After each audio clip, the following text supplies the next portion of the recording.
ఓం నమో శ్రీ లక్ష్మీ వెంకటేశ్వరాయ శ్రీ మహాగణాధిపతి నమః.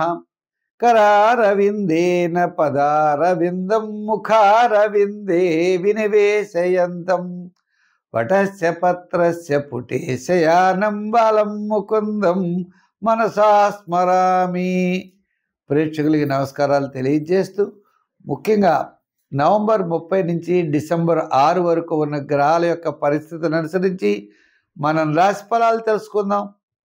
మరి ఈ రాశి ఫలాల్లో గురుడు కర్కాటకంలో ఉన్నాడు. మరి శనివారం నాటికి మళ్ళీ మిథునంలోకి రావడానికి అవకాశాలు ఉన్నాయి.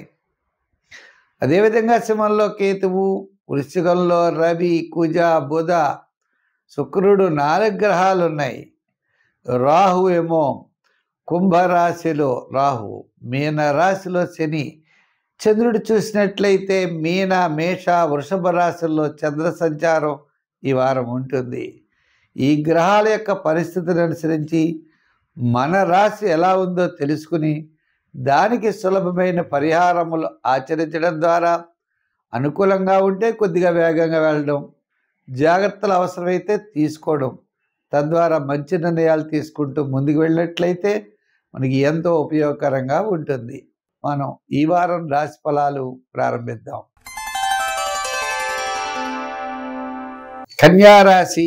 ఈ కన్యారాశి వారికి చాలా అనుకూలంగా ఉంది ఈ వారం. ఎందు గురించి అంటే చంద్రుడైతే సప్తమ, అష్టమ, నవమ స్థానాల్లో సంచారం. వార ప్రారంభంలో కార్యజయం, ధనలాభం, ముఖ్యమైన వ్యవహారాలు యోగవంతంగా ఉంటాయి. వారపు మధ్యలో కాస్త ఆరోగ్య సూత్రాలని పాటించాలి.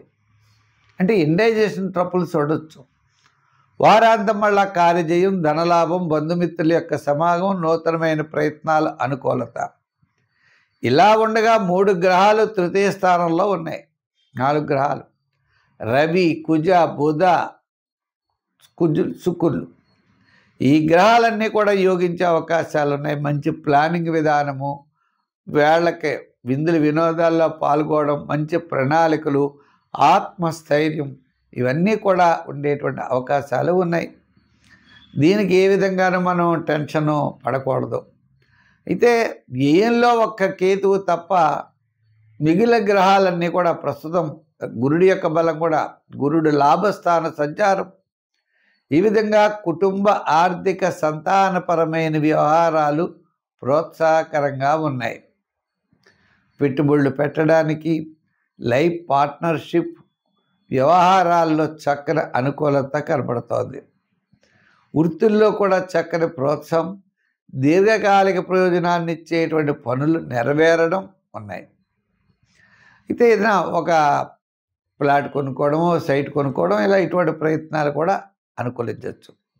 లైఫ్ పార్ట్నర్షిప్తో కూడా కాస్త బెటర్. ఇంకా రెండో విషయం ఏంటి అంటే పెట్టుబడి పెట్టేటువంటి షేర్లు, షేర్ మార్కెట్స్, ఐటీ రంగం, పార్ట్నర్షిప్లు షేర్ పెట్టుకోవడం, ఇవన్నీ కూడా ఈ వారం అనుకూలంగా ఉన్నాయి. అయితే ఒక్క వారం మధ్యలో మాత్రం ఆరోగ్య సూత్రాలను పాటించండి. మరి ఇంకా అనుకూలంగా ఉండాలంటే ఏంటంటే కొన్ని విషయాల్లో మాత్రం మీకు క్లారిటీ లేదు.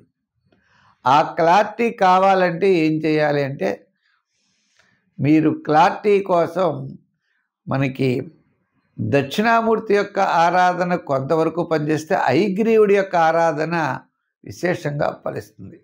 చేత మీరు ఎక్కువగా హయగ్రీవారాధన చెయ్యండి.